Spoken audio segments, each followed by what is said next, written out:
अस्सलामुअलैकुम स्टूडेंट्स, मैं शुगुफ्ता मैम बोल रही हूँ।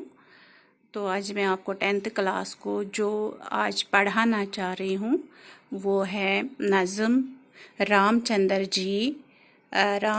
जी माँ से रुखसत लेते हुए। ये नज़्म जो है चकबस्त ने लिखी है।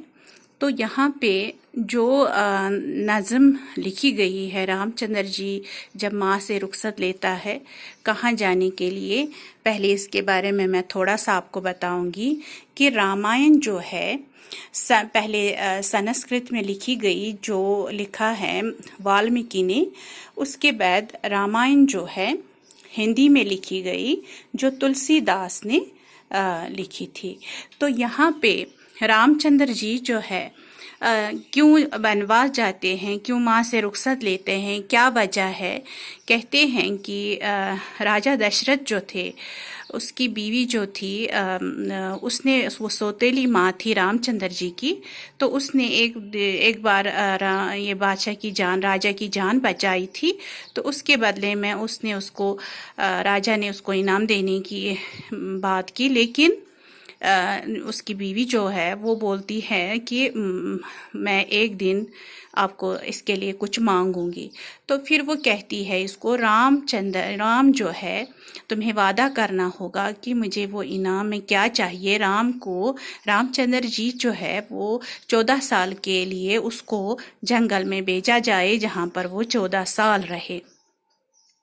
और दूसरी मांग जो ये करती है कि उसके बेटे यानी भरत को बादशाह बनाया जाए, तो उसके बदले में। तो फिर राजा जो है उसने वादा किया था, इस वजह से उसने ये पूरा किया। तो रामचंद्र जी को वनवास जाने के लिए कहा। लेकिन रामचंद्र जी जब माँ से रुखसत लेता है वनवास जाने के लिए, तो चकबस्त जो है उसने ये मंजर जो है, एक तरह से उसने दुख भरा मंजर जो यहाँ पेश किया है कि किस तरह रामचंद्र जी जब अपनी माँ के पास जाते हैं और उससे वनवास यानी कि जंगल, वहाँ जाने के लिए रुखसत लेते हैं। तो उसी मंजर को यहाँ पे पेश किया गया है। तो यहाँ पर आज मैं आपको 2 ही बंद समझाऊंगी कि फिर वीडियो ज़्यादा होता है, इस वजह से। क्या जाने किस ख्याल में गुम थी वो बेगुनाह, नूरे नज़र पे दीदाए हसरत से की निगाह। तो कहते हैं दीदाए हसरत यानी हसरत हुआ अरमान, नूरे नज़र हुआ बेटा, दीदाए हसरत यानी अफसोस भरी निगाह से। कहते हैं कि रामचंद्र जी की माँ जो है पता नहीं किन ख्यालों में गुम थी, वो बेगुनाह। वो यही सोच रही थी कि बेटे के बिना कैसे वो रह पाएगी, कैसे वो उसको रुखसत देगी वनवास जाने के लिए। तो जब बेटा सामने आता है तो वो हसरत भरी निगाह से अपने बेटे की तरफ देखती है। जंबिश हुई लबों को भरी एक सर्द आह, ली गोशा हाय चश्म से अश्कों ने रुक की राह। यानी कि गोशा हाय चश्म का मतलब है आंख के कोने से। अब देखो, वो जब बेटा सामने होता है, वो सरद भरी आह निकलती है उसके लबों से, उसके होंठों पर कुछ कहना, जंबिश हुआ, कुछ कहना चाहती है। वो बेटे से कुछ कहना चाहे मगर कह नहीं पाती है, सिर्फ सरद आह भरती है और आंख के कोने से आंसू निकल आते हैं। से अश्कों ने रुख गिरा, यानी आंखों से आंसू निकल आते हैं, जो चेहरे पर निकल आते हैं। ये जुदाई के आंसू होते, चेहरे का रंग हालत दिल खोलने लगा। तो इस तरह से उसका चेहरा जो था वो ये बता रहा था कि बेटी की जुदाई की वजह से उसकी हालत क्या हो रही है।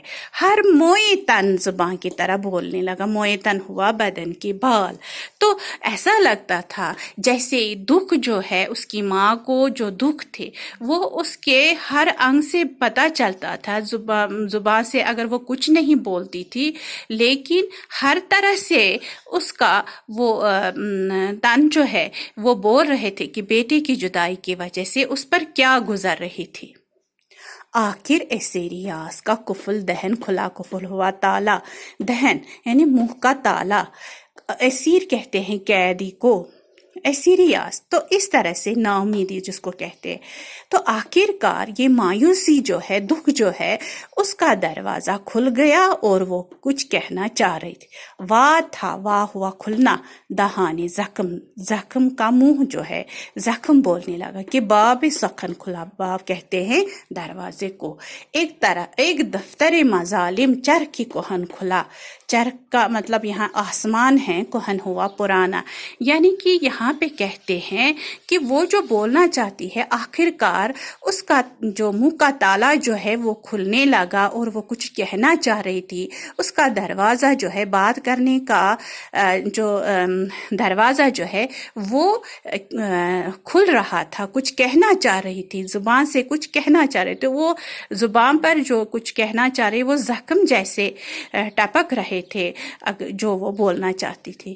ایک دفتر مظالم چرخ، یعنی کہ یہاں پہ کہتے ہیں اس طرح سے وہ کچھ کہنا چاہ رہی تھی جیسے یہاں جیسے چرخ ہوا، آسمان کہن ہوا پرانا، یعنی پرانے زمانے سے جو ظلم ستم چلتا آ رہا ہے ویسے ہی وہ مظالم جو ہے، ظلم جو ہے اس کا جو وہ جیسے داستان بتا رہی تھی.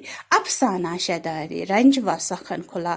رنج کہتے ہیں دکھ کو، شدہ دیا ہوا تکلیف ہے. جیسے وہ داستان، وہ افسانہ جیسے اس کا دروازہ کھلنے لگا اور دکھ بھرے الفاظ جو ہے وہ بولنا چاہتی تھی اپنے بیٹے کے سامنے کہ کس طرح سے وہ اس سے دور رہے گی اور کس طرح سے زندگی گزارے گی. درد دل غریب جو صرف صرف بیاں ہوا. تو اس ماں کے دل پر جو گزر رہی تھی، وہ درد جو تھا اس کے دل پر، وہ جیسے بیان کر رہی تھی. خونی جگر، دل کا خون، خونی جگر کا رنگ سخن سے آیا ہوا ظاہر ہوا. تو اس طرح سے اس کا دل کا خون جو ہے جیسے ٹپک رہا تھا، زبان کے ذریعے، لفظوں کے ذریعے ظاہر ہو رہا تھا، جیسے وہ بولنا چاہ رہی تھی اپنے بیٹے کے سامنے کہ بنوا جانے سے اس کو روکا جائے. مگر کیا کرے، اس کے راجہ دشرت نے حکم دیا تھا رام چندر جی کو کہ بنواس 14 سال اس کو گزارنا تھا ادھر. اس طرح سے یہ چک بست دکھانا چاہتا ہے کہ ایک بیٹے اور ماں کے درمیان کیسا منظر جو ہے وہ دکھانا چاہ رہا تھا اس میں، کہ کس طرح سے ماں جو ہے ضبط کر رہی تھی، برداشت کر رہی تھی کہ بیٹے کو اپنے سے جدا کر کے. تو انشاءاللہ آگے اور پڑھاؤں گی. تو اس طرح سے آج میں نے آپ کو 2 بند سمجھائے، باقی انشاءاللہ آگے پڑھاؤں. خدا حافظ.